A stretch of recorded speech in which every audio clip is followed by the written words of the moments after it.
ลุกขึ้นมาฉายแสงเถิดชีวิตเป็นเช่นเจ้าสร้างขอต้อนรับเข้าสู่รายการพลังแห่งชีวิตรายการเพื่อการสร้างแรงบันดาลใจโดยผมสุนัย ลหาวิวัฒน์ผู้ดำเนินรายการมาพบกับท่านผู้ฟังทุกวันเสาร์เวลา 11 โมงถึงเที่ยง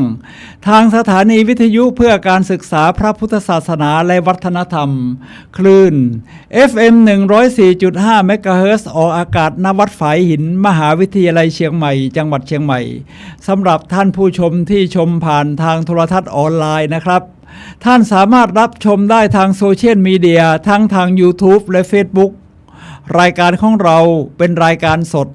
ในช่วง15นาทีสุดท้ายก่อนหมดรายการท่านผู้ฟังสามารถโทรศัพท์เข้ามาซักถามได้ที่หมายเลข0857088122สำหรับวันนี้รายการพลังแห่งชีวิตนำเสนอท่านผู้ฟังในเรื่องชีวิตคือผลลัพธ์ของการเลือกของคุณวันนี้เราเริ่มช้าไปสักประมาณ9นาทีเพราะว่าไฟฟ้าที่สถานีวิทยุและวัดฝายหินนี่ดับตั้งแต่ตี 3นะครับท่านผู้ฟังครับพอผมมาปั๊บพระอาจารย์ก็บอกว่าพระครูสมุวิศวัตรผู้อำนวยการสถานีบอกว่าเพิ่งติดเมื่อกี้เนี่ยต้องไปสตาร์ทตัวเครื่องส่งของวิทยุก่อนแล้วก็บูตคอมพิวเตอร์ทั้งหลายท่านผู้ฟังครับก็เลยล่าช้ากันไปนิดหนึ่งแต่เป็นความโชคดีที่เราก็จะเริ่มฟังกันได้แล้วนะครับ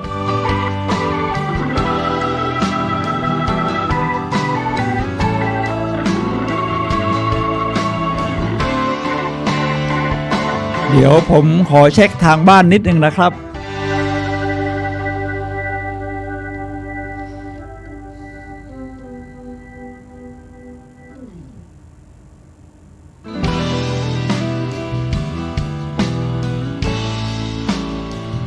ยังไม่มีการตอบรับมาแต่เดี๋ยวเราก็จะเดินเรื่องกันต่อ Life must go on ครับท่านผู้ฟังครับชีวิตคือผลลัพธ์ของการเลือกของคุณนะครับท่านผู้ฟังครับไม่ว่าใครก็ตามรวมทั้งผมด้วยดำเนินชีวิตมาถึงตอนนี้นี่คือผลลัพธ์ของการเลือกทีนี้ทำไมเราจะต้องมาเน้นเรื่องนี้กันล่ะครับท่านผู้ฟังครับเนื่องจากว่าในช่วงนี้นี่คือวันที่16เดือนตุลาคมซึ่งเป็นวันกลางเดือนแล้วนะครับท่านผู้ฟังครับเดี๋ยวทางผู้อำนวยการสถานีมาเช็คนิดนึงครับว่าทำไมเสียงอะไรไม่เข้านะครับครับตอนนี้ภาพก็เริ่มได้แล้วครับเดี๋ยวลองทดสอบดูอีกครั้งหนึ่งนะครับ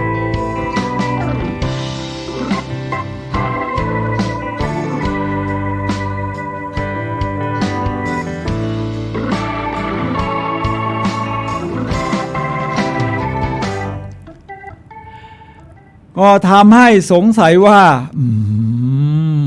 หลังจากที่โควิด -19 ของเราเริ่มอยู่ในขาลงมาตั้งแต่ต้นเดือนนี่แล้วต่อไปจะเป็นอย่างไรเพราะว่าตอนนี้ท่านนายกรัฐมนตรีนะครับของประเทศไทยเรานี่แหละประกาศให้เปิดเมืองเปิดประเทศตั้งแต่วันที่1พฤศจิกายน2564เป็นต้นไปสดเหลือเวลาอีก15วันนะครับท่านผู้ฟังครับเราก็จะเปิดเมืองเปิดประเทศกันทั้งคลี่คลายในหลายๆเรื่องไม่ว่าจะเป็นเรื่องของร้านอาหารที่เปิดอยู่แล้วเลยแต่ว่าร้านดื่มกันล่ะร้านดื่มร้านแอลกอฮอล์ก็จะเปิดได้ครับเปิดได้สถานบันเทิงเลยนะครับทุกชนิดก็จะเปิดได้นี่แหละครับท่านผู้ฟังครับมาถึงจุดที่นักท่องเที่ยวต่างประเทศ10ประเทศที่เราจะให้เข้ามาในประเทศไทยได้ตั้งแต่วันที่1พฤศจิกายนเป็นการท่องเที่ยวเนี่ยนะครับมี10ประเทศแต่มีข้อแม้นะคุณต้องฉีดวัคซีนอย่างน้อย2เข็มแล้วก็คุณต้องรับรองการตรวจโควิดว่าไม่ติดเชื้อก่อนที่ประเทศคุณก่อน7วันแล้วมาถึงประเทศไทยคุณต้องตรวจที่อีกครั้งหนึ่งแต่แล้วไม่มีการกักตัว10ประเทศก็มีอังกฤษมีอะไรทำนองนี้นะครับสิงคโปร์รวมทั้งที่ประเทศจีนซึ่งในตอนนี้ ผมอยู่จังหวัดเชียงใหม่สถานีวิทยุของเราก็อยู่ที่จังหวัดเชียงใหม่เราเคยเห็นนักท่องเที่ยวจีนนี่เข้ามามากมายซึ่งมาพัฒนาเศรษฐกิจก็แลกเปลี่ยนกันครับคนไทยก็ไปเที่ยวจีนเยอะก็แลกกันเศรษฐกิจก็จะเริ่มเคลื่อนไปข้างหน้าโรงแรมที่เคยซบเซาแทบจะปิดตัวเองจนต้องขายกิจการในครับเรียกว่าตอนนี้ก็ต้องเตรียมตัวเป็นเรื่องที่ว่าคุณจะต้องถึงทางแยกที่จะเลือกผลลัพธ์ว่าจะเลิกกิจการต่อไปหรือจะเดินไปข้างหน้าเป็นชีวิตคือผลลัพธ์ของการเลือกครับท่านผู้ฟังครับ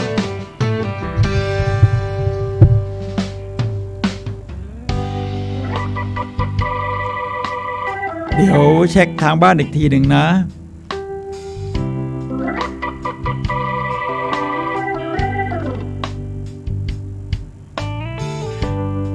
ท่านผู้ฟังครับชีวิตคือผลลัพธ์ของการเลือกอย่างที่ว่านี่นะครับซึ่งเดี๋ยวผมมีข้อมูลนะครับจาก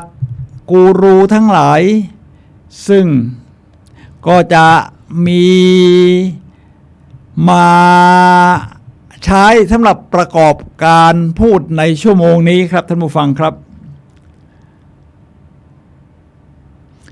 เดี๋ยวนะครับท่านผู้ฟังครับเดี๋ยวเราเช็คดูนะ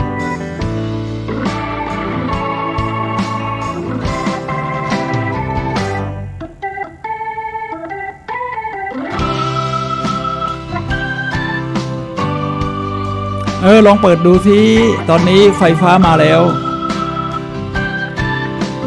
โอเคไหมทางผู้ฟังแจ้งมาว่ามีภาพมีเสียงนะครับท่านผู้ฟังครับก็เป็นอันว่า ขอบพระคุณพระอาจารย์พระครูสมวิศวัตรครับผู้อำนวยการสถานีคลื่น FM 104.5 เมกะเฮิรตซ์เชียงใหม่ตอนนี้ดีนะครับเพียงแต่ว่าของดีเจนี่ไม่มีปัญหาครับเพราะตอนนี้ตรงหูฟังยังเช็คอยู่นิดนึงนะครับว่าของเรายังไม่ดัง แต่ทางบ้านดังโอเคทีนี้นะครับชีวิตคือผลลัพธ์ของการเลือกอย่างที่ว่านี่นะครับท่านผู้ฟังครับผมจะอ้างทั้งทางผู้เชี่ยวชาญต่างๆเราจะมาดูกันนะครับว่าเป็นอย่างไรบ้างเดี๋ยวพระอาจารย์ก็มาเช็คสายของผมนะครับว่าทำไมของดีเจไม่ดัง เพราะเราจะได้ฟังเสียงสะท้อนอะไรไปด้วยต้องกราบขอบพระคุณพระครูสมุวิศวัตรครับทีนี้ผมนำมาจากหนังสือนะครับมาจากหนังสือที่ชื่อว่าคิดแบบนี้โชคดีตลอดกาลคิดแบบไหนแล้วโชคถึงจะดีครับเป็นนักเขียนชาวญี่ปุ่นยังเป็นหนุ่มอยู่ซึ่งแปลเป็นไทยนะครับชื่อว่าคิดแบบนี้โชคดีตลอดการหาซื้อได้ครับทั้งที่ร้านนายอินทั้งที่ร้านของเสียดคิดว่ามีครับท่านผู้ฟังครับบอกว่าชีวิตคือผลคือความต่อเนื่องของทางเลือกทีนี้หลายคนอาจจะถามว่าที่ฉันหรือผมมาถึงตอนนี้นี่ผมไม่ได้เลือกเลยนะมันมาเองท่านผู้ฟังครับการไม่เลือกก็คือการเลือกนะครับคือเลือกที่จะไม่เลือกทีนี้ถ้าคุณเป็นแบบนั้นก็เหมือนกับปล่อยกับเป็นท่อนไม้ลอยไปตามกระแสน้ำตลอดนะครับตอนนี้ก็เปลี่ยนหูฟังมาเป็นอันนี้นะครับคิดว่าน่าจะดีขึ้นนะครับเดี๋ยวลองฟังเสียงถ้าเสียงดนตรีดังแต่เสียงดีเจยังไม่ดัง ยังไม่ค่อยชัดนะครับไม่เป็นไรครับแต่ว่าเสียงดนตรีดังเราต้องสอบเสียงดนตรีนะครับใช้ได้ครับท่านผู้ฟังครับเพราะว่าอะไรครับเพราะว่าตอนนี้ไฟเพิ่งมาเราก็เพิ่งปรับกันเราปรับอย่างรวดเร็วนะครับภายในไม่ถึงสัก5 นาทีเท่านั้นเองผมเป็นคนชอบดูภาพยนตร์ผมก็จะอ้างอิงจากภาพยนตร์บ้างครับภาพยนตร์เรื่องนี้ชื่อว่าช้อยคือแปลว่าทางเลือกช้อยพูดง่ายๆนี่ให้ดูหน้าปกนะครับเผื่อท่านชอบต่อยอดในภาพการดูภาพยนตร์ดูใน Netflix หรือ ไปหาดูที่เรามีช่องทางนะครับในนี้บอกว่าความลับของชีวิตมันคืออะไรน่าสนใจมากครับทุกอย่างขึ้นอยู่กับการตัดสินใจของเราเช่นว่าการตัดสินใจเรื่องเล็กๆน้อยๆอย่างการเคลียร์ถนนเพื่อแข่งรถก็อาจเปลี่ยนชีวิตได้ทุกเส้นทางที่คุณเลือกนำคุณไปสู่ทางแยกต่อไปเหมือนกับตอนนี้แหละมาถึงยุคของปลายของโควิด-19 แล้วเนี่ยถึงเป็นทางแยกแล้วครับว่าคุณจะดำเนินธุรกิจต่อไปไหมหรือมันขายดีเพราะมันซบเซามา2 ปีแล้วไม่มีรายได้เลย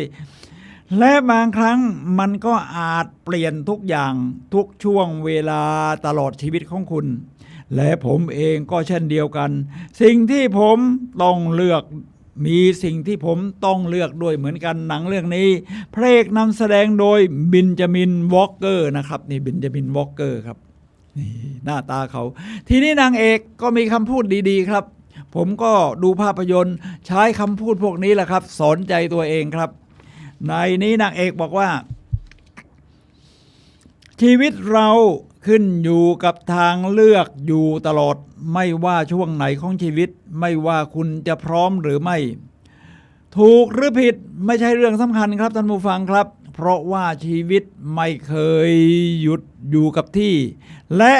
มันไม่เคยหยุดรอคุณถ้าคุณยอมแพ้มันก็จะผ่านคุณไปเฉยๆครับท่านผู้ฟังครับนางเอกนำแสดงโดยเทเรซาพาลเมอร์นะครับนี่นะครับนี่เป็นบทความดีๆจากภาพยนตร์นะที่ผมจับมา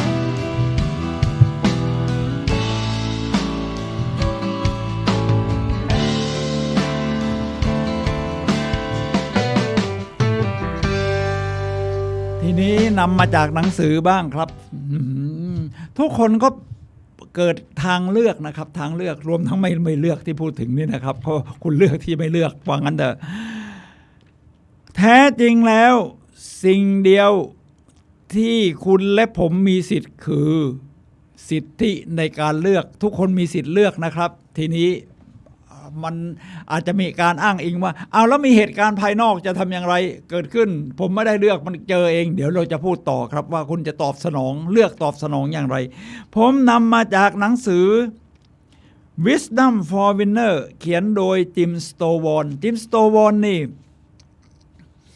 เป็นคนตาบอดนะครับลองคิดดูมาตาบอดเอาตอนเรียนมหาวิทยาลัยจากโรคชนิดหนึ่งซึ่งหายากแปลเป็นไทยแล้วครับปัญญาแห่งผู้ชนะนะครับท่านผู้ฟังครับในนี้บอกว่าเราไม่อาจเลือกได้เสมอไปว่าจะให้อะไรเกิดขึ้นกับเราแต่เราสามารถเลือกวิธีการที่จะตอบสนองต่อสิ่งเหล่านั้นได้เสมอผมว่าเป็นคำพูดที่ยอดเยี่ยมครับ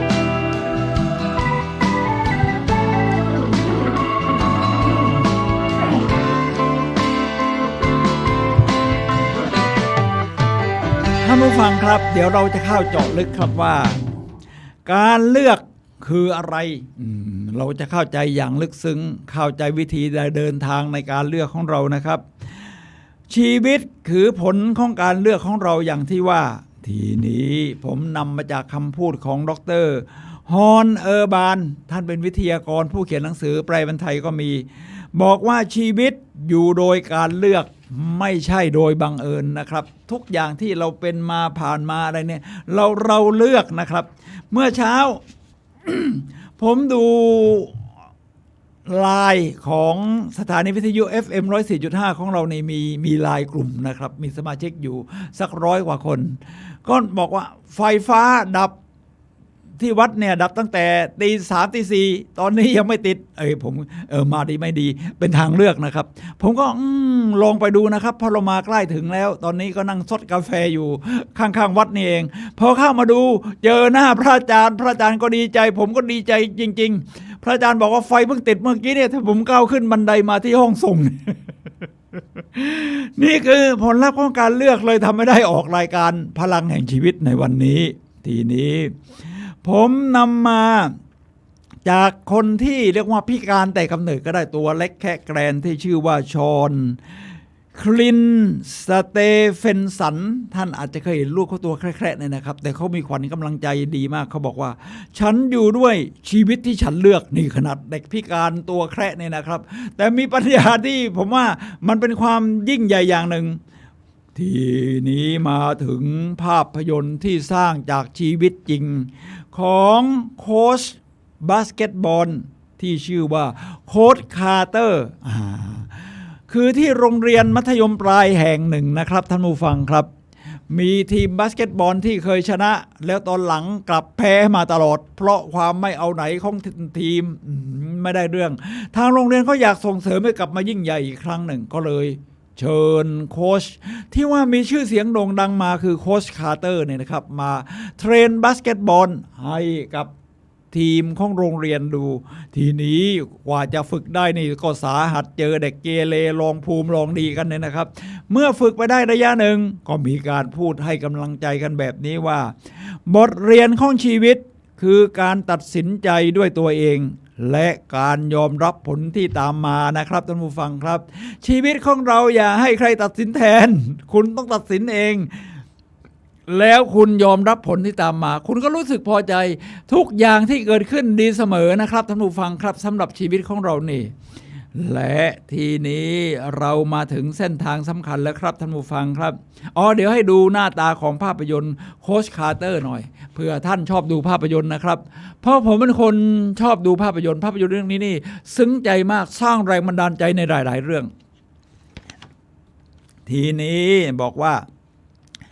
นี่เป็นคำพูดของผมเองนะผมบันทึกไว้ เรามาถึงเส้นทางสำคัญแล้วเราจะไปทางไหนจงเลือก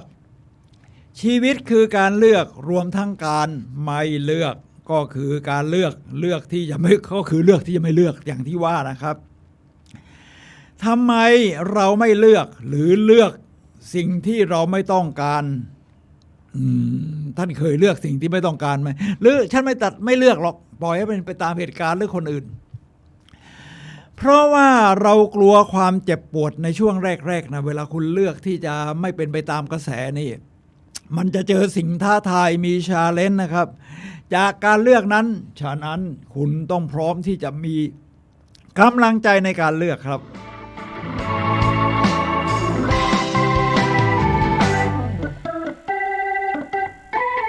ทีนี้ผมมาอีกคนหนึ่งครับเขาชื่อว่าแอนดรูเขาเป็นนักเขียนนะมีแปลเป็นไทย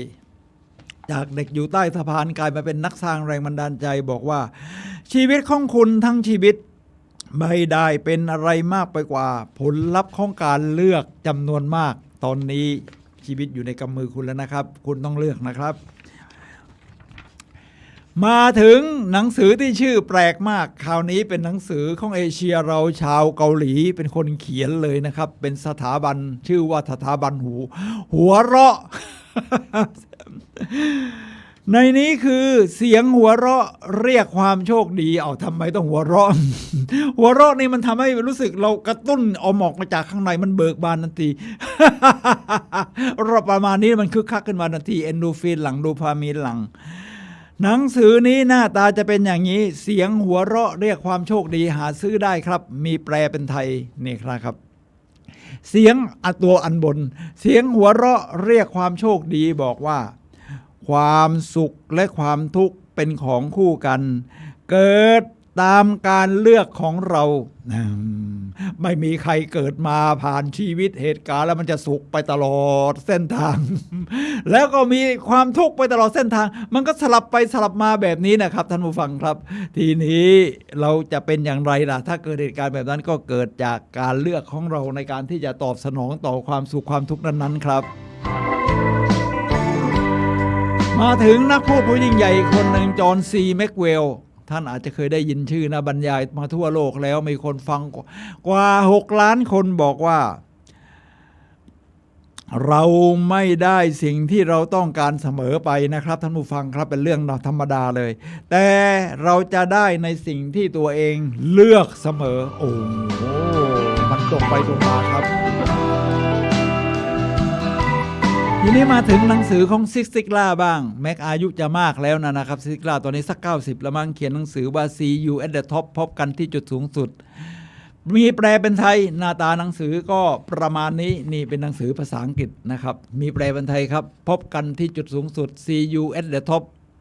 ในหนังสือซิกซิกล่าบอกว่าความสำเร็จและความสุขนั้นไม่ได้ขึ้นอยู่กับโอกาสแต่ขึ้นอยู่กับการรู้จักเลือกก็คือความสุขนี่นะครับเราเลือกที่จะมีความสุขได้ตอนนี้มันปัญหามันเยอะเลยมันชาเลนจ์มันท้าทายเราเลือกว่าเราได้เรียนรู้จากสิ่งนี้เราก็จะมีความสุขจากข้างในแล้วก็ทีนี้มาถึงบอกตรงนี้บอกว่าการเลือกต่างหากไม่ใช่โอกาสที่จะกำหนดชะตาชีวิตของคุณผมนำมาจากหนังสือที่เขียนโดยทิมเฮนเซลผู้เขียนหนังสือ You Gotta Keep Dancing คือคุณรักษาการเต้นของคุณเอาไว้นะครับการเต้นนี่ทำให้ร่างกายขยับขยะเคลื่อนไหวคึกคักนะครับทั้งเต้นแบบสมัยใหม่สมัยเก่าถ้าเราไปทางแถวตุรกีก็มีเต้นแบบโซฟีเต้นแบบโซฟีให้เป็นศาสนาหนึ่งที่เขาเต้นรำแล้วเข้าถึงสมาธิอะไรประมาณนี้มันทำให้เราเคลื่อนไหวในนี้บอกว่าความเจ็บปวดเป็นสิ่งที่ไม่อาจหลีกเลี่ยงได้แน่นอนอยู่แล้วแต่ทุกสุขเป็นสิ่งที่เราเลือกได้ครับว่าเหตุการณ์นั้นๆเราจะทุกข์หรือสุขครับท่านผู้ฟังครับ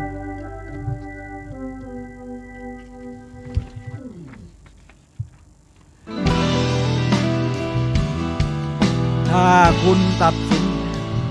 นี่อันเบิร์ตไอน์สไตน์นะครับ E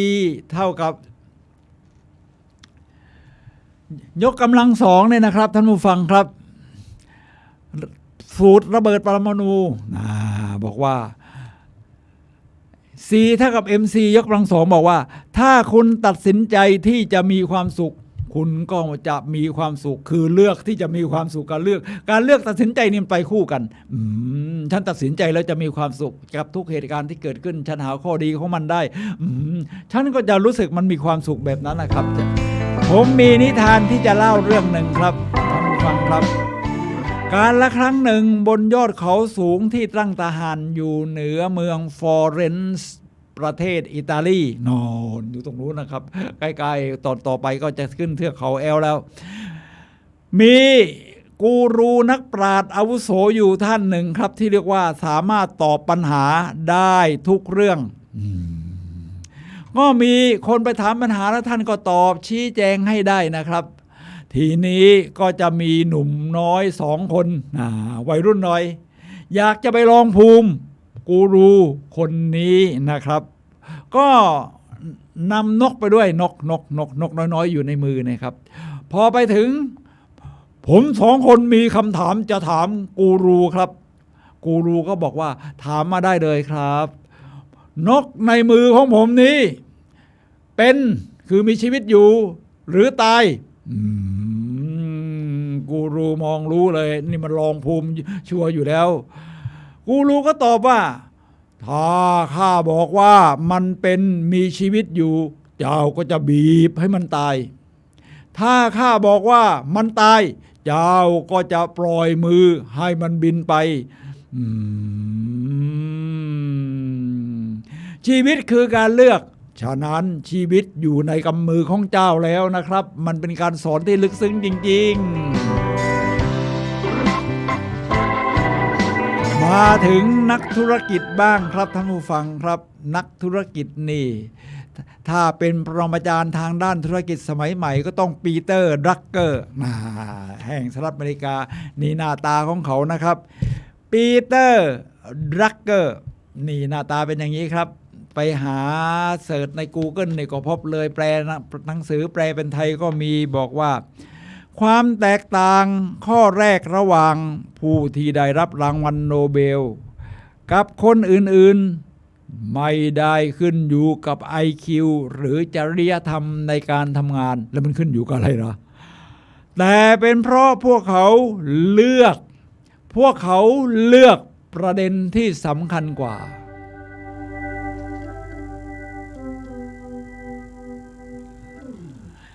ตรงนี้ผมนำมาจากหนังสือของ T. Harv Eker ก็เป็นนักสร้างแรงบันดาลใจอีกคนหนึ่งครับที่ชอบมาบรรยายในเมืองไทยเดี๋ยวถ้าเปิดประเทศกันแล้วประชุมกันได้จำนวนมากๆนี่ทีฮาร์ปแอคเคอร์ก็คงจะได้เดินทางกลับมาบรรยายในเมืองไทยมีหนังสือของเขาแปลเป็นไทยเดี๋ยวผมดูนะอย่างหนังสือของเขาแปลเป็นไทยเนี่ยMillion Mileหนังสือของเขาเนี่ยนะครับชื่อว่า The Secrets of Million Mile แปลเป็นไทยก็คือถอดรหัสลับสมองเงินล้าน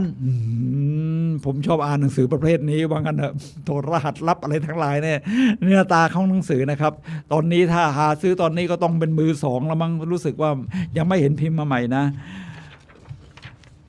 นักพูดท่านนี้นักเขียนด้วยท่านบอกว่าทีฮาร์เบเกอร์บอกว่าผมเลือกที่จะไม่สนับสนุนความคิดที่ไม่ได้มอบพลังให้ผมก้าวหน้าเลือกนะครับเลือกผมเลือกที่จะไม่สนับสนุนความคิดที่ไม่ได้มอบพลังให้ผมก้าวหน้าไปตามเส้นทางแห่งความสำเร็จที่ผมวาดฝันไว้ผมเริ่มใช้หลักการทุกข้อในหนังสือเล่มนี้ที่เขาเขียนเองนี่แหละครับที่ฮาร์ปแอคเกอร์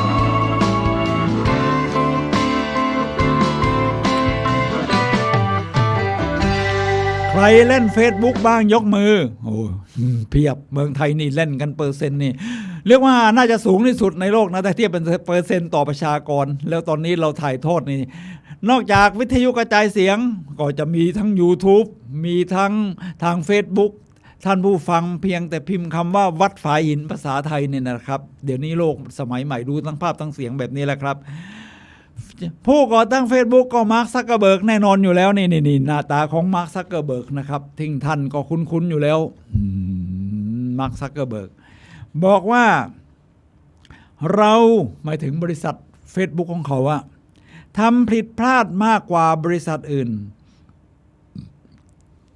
ซักเกอร์เบิร์กกล่าวกับนิตยสาร Business Week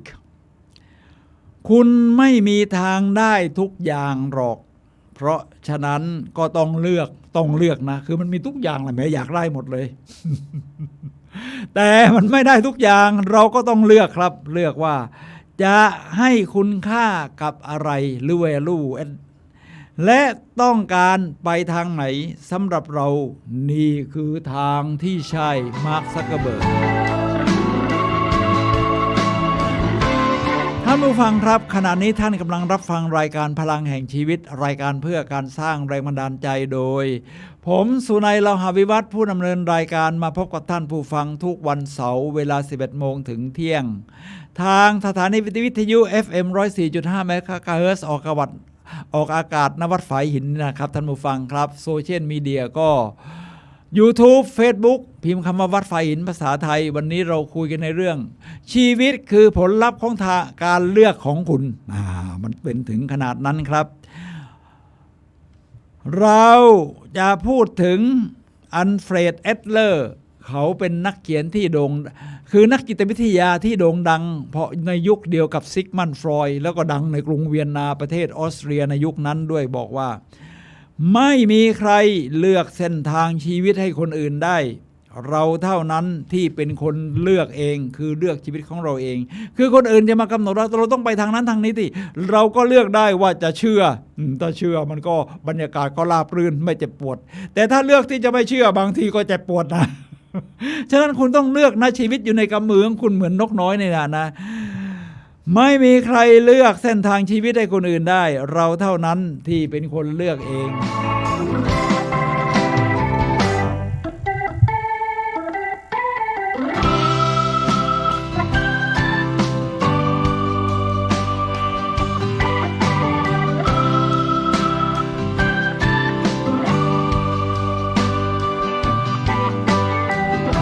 ฟังครับเราจะมาถึงหัวข้อของตัวอย่างการเลือกบ้างตัวอย่างนี้นี่ผมนำมาจากหลายๆทางนะครับเห็นชีวิตจริงเลยว่าชีวิตที่ปล่อยให้เป็นไปตามกระแสเลือกที่จะไม่เลือกมันเป็นยังไงแล้วชีวิตที่มันต้องท้าทายอยู่บ้างเวลาเราเลือกจริงๆที่เป็นเส้นทางชีวิตเราเนี่ยบางทีมันก็เจ็บปวดในช่วงแรกๆเอาละครับอย่างแรกคือมาจากภาพยนตร์ก่อนผ ผมเป็นคนชอบดูภาพยนตร์นะในภาพยนตร์ที่เรื่องว่า Hysteria นี่หน้าตาของภาพยนตร์พระเอกนางเอกนะครับในยุคนูนศตวรรษที่18นะครับหน้าตานะครับหน้าตาในหนังสือภาพยนตร์ฮิสทีเรียบอกว่าเป็นภาพยนตร์ที่สร้างจากเรื่องจริงของดร.มอร์ติเมอร์แกรนวิลล์นำแสดงโดยฮูกเดนซี่ในยุควิกตอเรียจุดเด่นคือความมุ่งมั่นของนางเอกนำแสดงโดยแม็กกี้กิลเลนฮอลที่จะเดินตามความฝันของตัวเองเธอมีพี่สาว1 คนนะครับคือพ่อแม่เนี่ยมีลูก2 คนสาวทั้งคู่พูดคุยคือพูดคำที่ยอดเยี่ยมของน้องนางเอกนะครับน้องนางเอกคือนางเอกเนี่ยมันก็ถูกบีบบังคับว่าต้องเรียนโน่นเรื่องนี้เนื่องจากว่าพ่อเป็นหมอก็พยายามบีบทุกวิถีทางบงการให้ลูกสาว2 คนเรียนหมอเหมือนตัวเองว่างั้นสิ่งที่ข้าชอบแกจงชอบด้วยวะ ฉะนั้นพ่อเป็นหมอเขาพยายามจะบงการชีวิตของเธอและพี่สาวในทุกๆด้านจนเธอได้เรียนรู้จากคือพี่สาวนี่ก็ยอมทำตามพ่อนะเพราะไม่ต้องการท้าทายด้วยเจ็บปวดในช่วงแรกจนเธอได้เรียนรู้จากเหตุการณ์ของพี่สาวและสามารถค้นพบตัวเองเช่นเดียวกันคือพี่สาวเนี่ยก็ไม่มีความสุขนะครับเป็นหมอแต่ว่าไม่ใช่เส้นทางที่ตัวเองเลือกเป็นสิ่งที่พ่อเลือกส่วนน้องสาวนี่ฝืนนะครับเรียกว่าต้องเกือบทะเลาะกับพ่อเลยก็ว่าได้แต่ว่าเลือกเส้นทางชีวิตแต่ตอนหลังก็ทำความเข้าใจกันได้ว่าเส้นทางที่หนูเลือกเนี่ยมันเป็นเส้นทางอย่างไรมันดีอย่างไร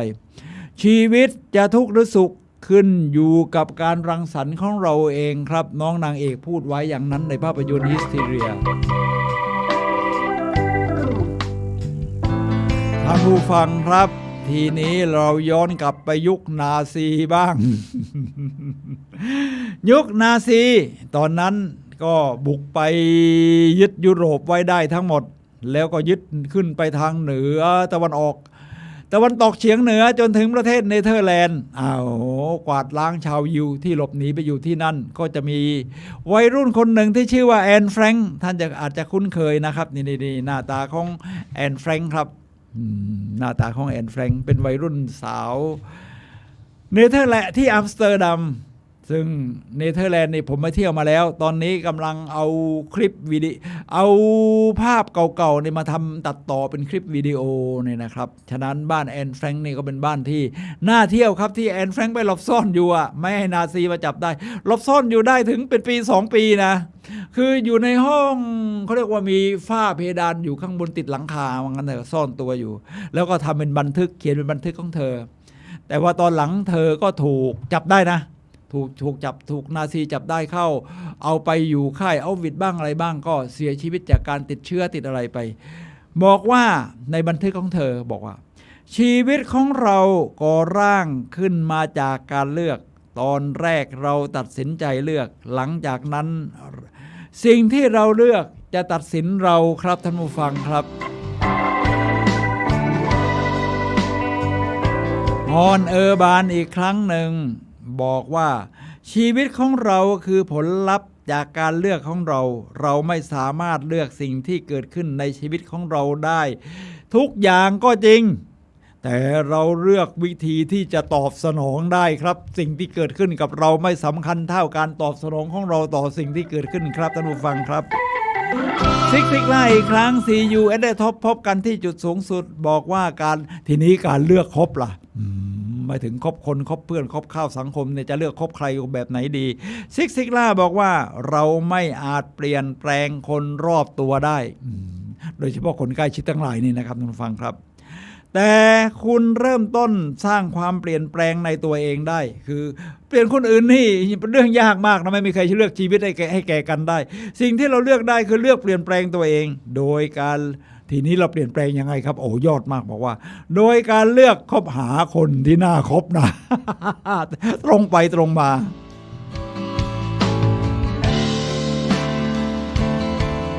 ผมจะพูดถึงอีกคนนะครับท่านผู้ฟังครับคราวนี้นักเขียนนี้หน้าตาดีมากที่ชื่อว่าจอห์นแอชราฟนะครับจอห์นแอชราฟนี่เขาปรากฏตัวอยู่ในหนังสารคดี The Secret ของรอนด้าเบิร์นด้วย นะเขาเขียนเป็นนักเขียนด้วยนะครับ ที่เรื่องกฎแห่งการดึงดูดอะไรทำนองนี้ เขียนหนังสือชื่อว่า The Secret Kid Guide to Having It On เขาใครแนะนำเด็กๆเขาก็มีลูกกับลูกเด็กชายเล็กๆอะไรทีนี้นะครับนี่หน้าตาของหนังสือ Having It All คุณสามารถที่จะเลือกที่จะมีได้ประมาณนี้นะครับเลือกได้ แล้วรู้จักเลือกจอห์น อัชราฟบอกว่าผมแค่ไม่คบกับใครก็ตามที่ผมไม่อยากอยู่ด้วยก็เท่านั้นเองสำหรับผมแล้วนั่นเป็นพรข้อหนึ่งที่ทำให้ผมยังคงคิดในเชิงบวกอยู่ได้ผมจะคบหากับคนที่มีความสุขอยู่ใกล้คนแบบไหนก็เป็นคนแบบนั้นนั่นแหละคนที่เจริญก้าวหน้าคนที่ต้องการเรียนรู้คนที่ไม่รังเกียจการกล่าวคำขอโทษหรือขอบคุณและคนที่กำลังมีช่วงเวลาอันน่าสนุกสนานจากจอห์น อัชราฟครับทีนี้มาถึงข้อที่3เรารู้ความสำคัญของการเลือกชีวิตคือผลลัพธ์ของการเลือกแล้วนะทีนี้วิธีเลือกล่ะจะทำยังไงมีกูรูให้คำแนะนำแต่เราเลือกจะเอาไปใช้ตอนไหนไม่ใช้ดัดแปลงอยู่ที่การเลือกของเราอีกด้วยนะครับนี่วิธีการเลือกอันแรกนี่นะครับผมนำมาจากพิธีกรสาวชื่อดังเลยโอปราห์ วินฟรีเรียกว่าเรตติ้งของรายการโทรทัศน์ของเธอนี่เรตติ้งสูงสุดในโลกที่ยังไม่มีใครลบสถิติได้เขียนหนังสือที่ชื่อว่า What I Know for Sure อะไรที่ฉันรู้แน่ๆฉันก็จะมาแบ่งปันนี่หนังสือที่เธอเขียนนะครับ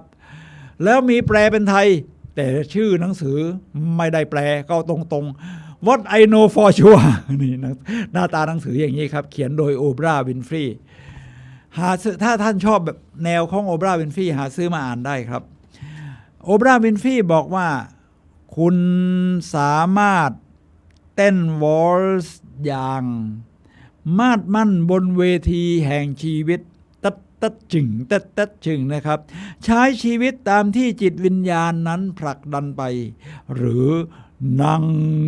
เงียบนิ่งตรงผนัง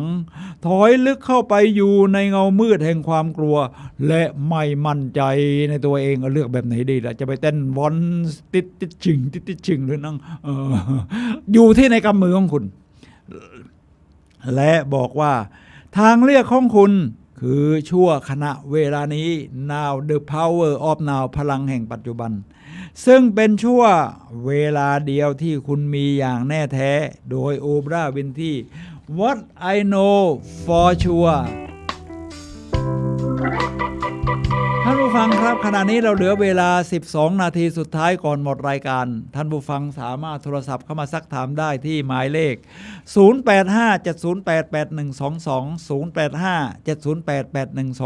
0857088122นะครับในเรื่อง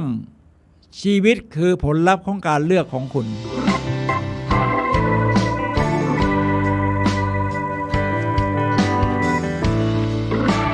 ผมชอบดูหนังแปลกๆครับคราวนี้หนังชื่อโทสใครแปลว่าขนมปังอะไรประมาณนั้นนะครับ เขาอาจจะเป็นนักกินก็ได้ฉะนั้นหน้าตาของหนังสือก็จะเป็นประมาณนี้นะครับก็มีหนังภาพยนตร์มีรูปพระเอกนางเอกวัยรุ่นเนี่ยนะครับมีขนมปังอยู่ข้างหน้าแต่ผมจับประเด็นที่เป็นบทพูดที่ยอดเยี่ยมที่ว่านะครับก็คือเพื่อนเขาคุยกันเขาบอกว่านายมีทางเลือกทุกอย่างในโลกโอ้โหมันขนาดนั้นเลยเหรอทุกอย่างในโลกนะนายมีทางเลือกแต่กล้าหาญนายมีทางเลือกทุกอย่างในโลกแต่กล้าหาญแค่กล้าหาญก็จะได้ทุกอย่างที่ต้องการฉะนั้นอย่างที่เหมือนนักกล่าวไว้ตอนแรกว่าตอนที่คุณเลือกที่ไม่เหมือนคนอื่นเขาเลือกเอาไว้แล้วอะแต่คุณจะอยู่ใกล้ชิดเขาเวลาคุณเลือกอีกอย่างนี่คุณจะเจ็บปวดนะครับมันเป็นเจอความท้าทายแต่เขาไม่ชอบเขาขัดขืนเขาไม่เห็นด้วยกับคุณก็ต้องหาเส้นทางชีวิตคือแค่กล้าหาญนะครับ เหมือนกับที่ว่าอัลเฟรด แอดเลอร์นักจิตวิทยาออสเตรียกล่าวนะครับว่าอย่ากลัวการถูกเกลียดก็คือคุณเลือกที่จะไม่กลัวการถูกเกลียดอะไรครับท่านผู้ฟังครับทีนี้มาถึงดร.จอห์น ไอโซคนนี้เป็นคนเขียนหนังสือที่ลึกซึ้งมากนะครับที่หนังสือชื่อว่า The 5 Secrets You Must Discover Before You Die ความลับ5ข้อที่คุณต้องค้นได้พบก่อนตายคือเขาเรียกว่าเขาก็บรรลุธรรมคนหนึ่งเป็นชาวเยอรมันและย้ายไปอยู่ในแคนาดาเป็นนักพูดนักเขียนบอกว่าจงเลือกเส้นทางที่จะเอื้อให้เกิดเรื่องราวอันยอดเยี่ยมที่สุดเส้นทางที่จะเกิดเรื่องราวอันยอดเยี่ยมนี่เราก็เลือกของเราได้นะครับท่านผู้ฟังก็เลือกจากนี้แหละเราก็จะเลือกของเราได้ทั้งทางด้านธุรกิจการทำงานมันมีโอกาสให้เราเลือกแล้วเลือกที่จะใช้ชีวิตการเดินทางตอนนี้นี่รถราในเชียงใหม่นี่เยอะมากครับเพราะทุกคนเลือกที่ว่าถูกกักตัวมา2 ปี ตอนนี้เลือกที่จะเดินทางบ้างรีสอร์ททุกรีสอร์ทเต็มในเชียงใหม่เต็มหมด ผมก็เป็นคนที่ชอบเลือกเรื่องราวของชีวิตก็คือที่ผ่านมาแล้วนี่ก็เลือกที่จะเดินทางผมชอบเดินทางประเภทท่องโลกนะว่างั้นเถอะซื้อของให้น้อยเอาเงินไปซื้อประสบการณ์ให้เยอะผมก็เที่ยวมาแล้ว67ประเทศก็มีวัตถุดิบเยอะครับตอนนี้ก็ระลึกถึงเรื่องราวดีๆที่เราเลือกไว้เนี่ยนะครับเอามาทำลง YouTube ดูเองเป็นหลักนะส่วนคนอื่นมาดูด้วยเพราะเขาจะเตรียมจะไปว่าไปตรงนี้มันมีอะไรให้ดูก็ได้ครับก็ยิ่งดีเรตติ้งจะได้สูงมันมีเรื่องราวที่ผ่านเข้ามาในชีวิตเยอะที่มันเรื่องราวดีๆบางเมืองบางจุดนี่เราลืมไปแล้วนะว่าตรงนี้เราเดินผ่านด้วยเหรอเดินผ่านแล้วครับสุดท้ายที่ผมทำก็คือเมืองโคโลนหรือภาษาเยอรมันคือโคนเรียกว่านึกว่ามีแต่โบสถ์ที่มีหอคอยสูงที่สุดในโลกนี่นะครับหอคอยโบสถ์เนี่ยโอ้โหมันมีอย่างอื่นเยอะทั้งสนุกสนานชีวิตของคนโคโลนนี่สนุกมากนะครับยอดเยี่ยมนี่แหละครับทบทวนเรื่องราวดีๆที่เกิดจากการเลือกของเราทีนี้ในนี้บอกว่าดร.จอห์น ไอโซขอพูดอีกครั้งหนึ่งนะครับว่าเรามีวิธีการเลือกอยู่2ข้อที่เราต้องรู้ในการดำเนินชีวิตอย่างมีปัญญาก็ข้อที่1เรามีเวลาจำกัดซึ่งยังระบุจำนวนไม่ได้อาจจะ100 ปีอาจจะ30 ปีข้อ2ในเวลาอันจำกัดและไม่แน่นอนนั้นเรามีทางเลือกนะครับท่านผู้ฟังครับเรามีทางเลือกเกือบไม่จำกัดในการใช้เวลาของเราจะเลือกสนใจอะไรและทุ่มเทพลังงานให้แก่เรื่องไหนในที่สุดทางเลือกเหล่านั้นก็จะ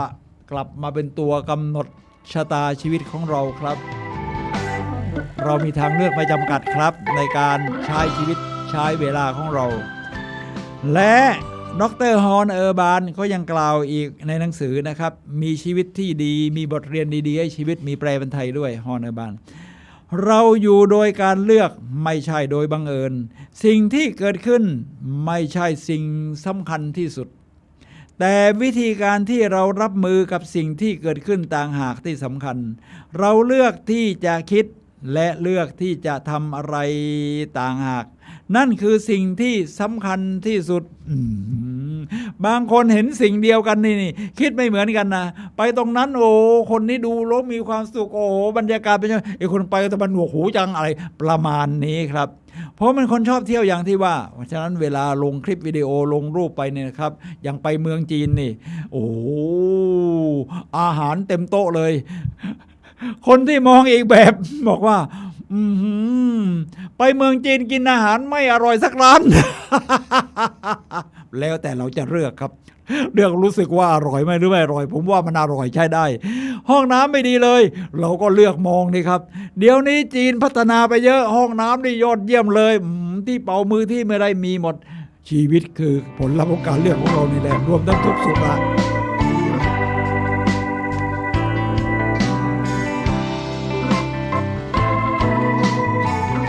มาถึงอีกคนหนึ่งครับคราวนี้คนนี้ก็เป็นคนดังนะครับในยุคนาซีเช่นเดียวกัน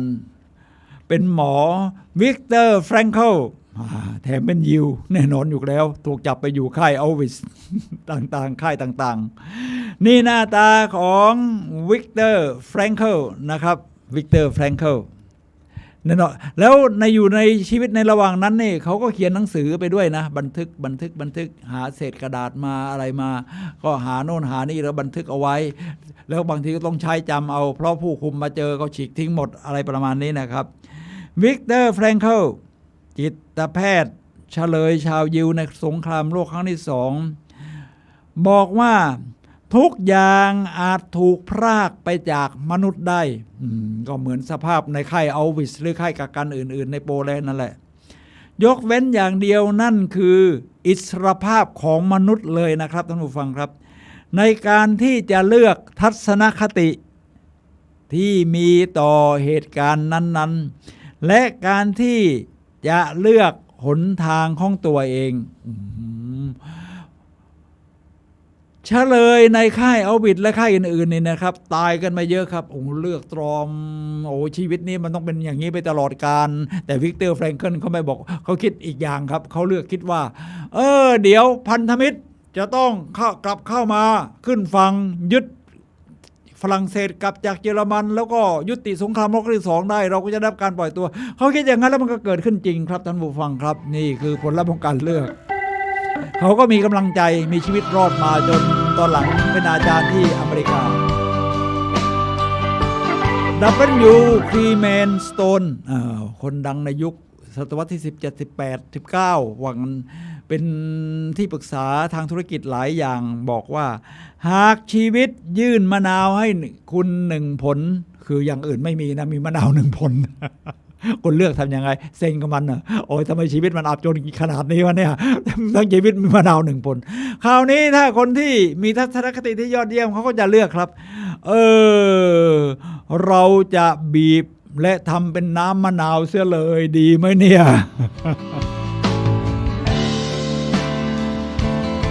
ก่อนที่จะหมดเวลาของรายการผมก็จะพูดถึงคนดังหน่อยนะครับนี่คราวนี้เป็น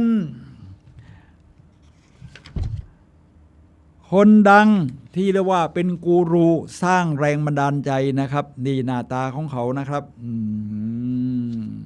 หน้าตาของกูรูซึ่งเคยมาบรรยายที่สิงคโปร์บรรยายที่เมืองไทยกูรูท่านนี้ก็บอกว่าทางเลือกต่างๆในชีวิตของผมมาจากประสบการณ์ที่เป็นข้ออ้างอิงปริมาณท่วมท้นที่ผมตามไขว่คว้าอย่างจงใจ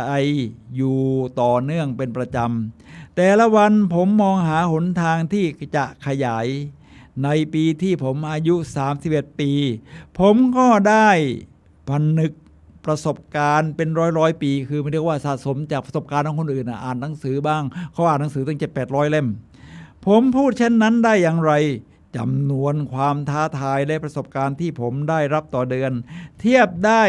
ปริมาณเท่ากับประสบการณ์ของคนส่วนใหญ่ที่สะสมกันมาเป็นเวลาหลายปีนะครับนี่คือกูรูระดับโลกครับท่านผู้ฟังครับผมก็เลยมาต่อยอดเขาว่าชีวิตคือการเลือกผมกำลังมองว่าชีวิตคือผลของการเลือกในการก้าวไปสู่จุดใดๆของชีวิตนะครับท่านผู้ฟังครับนั่นคือเราคือผลผลิตของการเลือกของเรารวมทั้งที่ไม่เลือกอย่างที่ว่านี่แหละครับทีนี้นักเขียนชาวเอเชียบ้างอาดัมคูและสจ๊วตแทนเขาเขียนหนังสือชื่อเป็นชาวสิงคโปร์นะครับท่านผู้ฟังครับ Master Your Mind Design Your Destiny คือเป็นนายชีวิตของตัวเองนะครับแล้วก็ออกแบบชะตาชีวิตของเราเองเขาเรียกว่าเลือกที่จะเลือกทำแบบนั้นบอกว่าคุณมีทางเลือกเสมอครับเลือกที่จะสร้างความคิดเชิงบวกและสร้างความเชื่อที่ให้พลังแล้วโลกรอบตัวคุณจะเปลี่ยนไปครับเมื่อเราเปลี่ยนโลกก็จะเปลี่ยนท่านผู้ฟังครับ เรามาถึงช่วงสุดท้ายของรายการพลังแห่งชีวิตผมสุนัยโลหะวิวัฒน์และรายการขอลาท่านผู้ฟังไปก่อนนะครับพบกันใหม่วันเสาร์หน้าเวลา 11 โมงถึงเที่ยงทางคลื่น FM 104.5 MHz YouTube Facebook วัดฝายหินและขอให้จากนี้ไปชีวิตการเลือกอยู่ในกำมือของเราครับท่านผู้ฟังครับ